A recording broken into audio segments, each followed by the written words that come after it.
Knack seems much longer than it actually is. As you fight the same enemies again and again, you'll beg for Knack to excite you in some way, in any way, but it never does.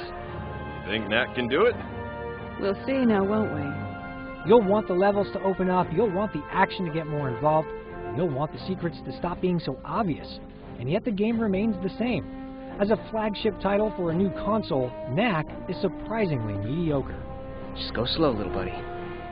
Created by a renowned inventor for the purpose of fending off invading goblins, Knack, the titular golden hero, is composed of hundreds of tiny relics. These relics float close to one another rather than form a singular mass, and when Knack gets hit, chunks of them fly off. When Knack dies, he impressively collapses into innumerable bits that scatter across the floor.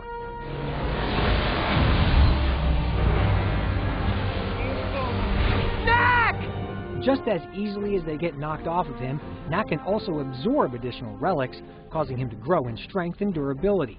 Throughout each of the game's 13 chapters, you'll play as Knack in a variety of sizes. As Little Knack, one hit is often enough to shatter you. To compensate, the game typically only has you fight 2 or 3 enemies, while you're short and scrawny. After accumulating enough relics, Knack becomes a giant, and enemies that previously took several hits crumble after a single punch. But even giant Knack is surprisingly fragile, and each blow generally takes at least a third of your life. For a game that looks like a rejected Saturday morning cartoon, the game isn't very forgiving, and you die a lot. Impressed? He seems a little delicate. Get used to repeating sections constantly. If you get fed up with a particular situation, you can use a super move, which typically kills every enemy in the area and allows you to move forward hassle-free. It's convenient, but it practically feels like cheating. Instead of providing you with a helpful boost, super moves amount to little more than a skip button, and you'll hardly feel like you did anything at all. Other than super moves, Knack has very few ways to combat his vulnerability. His dodge, your main defensive tool, is sluggish. It never moves as quickly as you want it to, which is a huge problem when you need a quick reaction to save your life. Jumping is a more effective way to avoid getting wrecked, since enemies tend to favor horizontally oriented assaults. We were wondering where I got them. Is that what you're after? Won't say. When it comes to dealing damage, Knack is equally as limited. You can throw out a basic 3-punch combo, or perform an airstrike where Knack hurls into a ball and hurls forward. The second option is safer, since enemies have a harder time finding your mark when you're airborne, but it's extremely weak.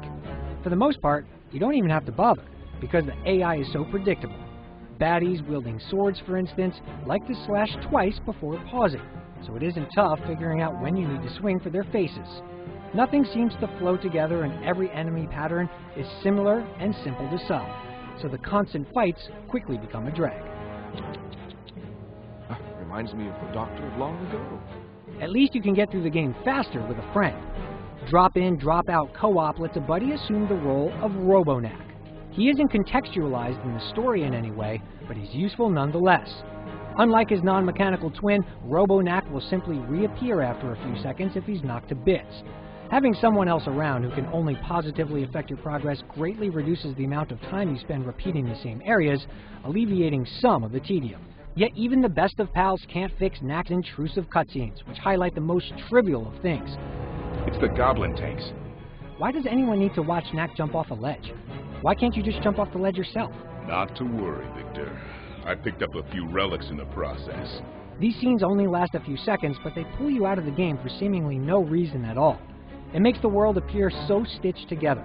You run from corridor to corridor, fight a few enemies, and then pointlessly watch Knack perform the most rudimentary of actions.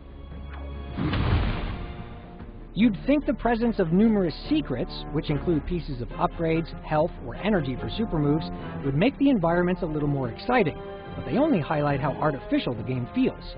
You just look for a portion of the wall that is cracked or otherwise suspect, and then punch to uncover whatever is hiding behind it, requiring almost no thought whatsoever. Hunting for secrets amounts to nothing more than another monotonous task. Do you know that I found you in a cave just like this? With the way it looks and how simple it is, it's easy to think that Knack is a game for kids. And while that may be the intent, it doesn't make Knack any less dull. Whether you're 5 or 25, Knack is boring throughout its 10-hour duration. If you're looking for something to introduce you to the PlayStation 4, there are far better options than Knack. Sorry.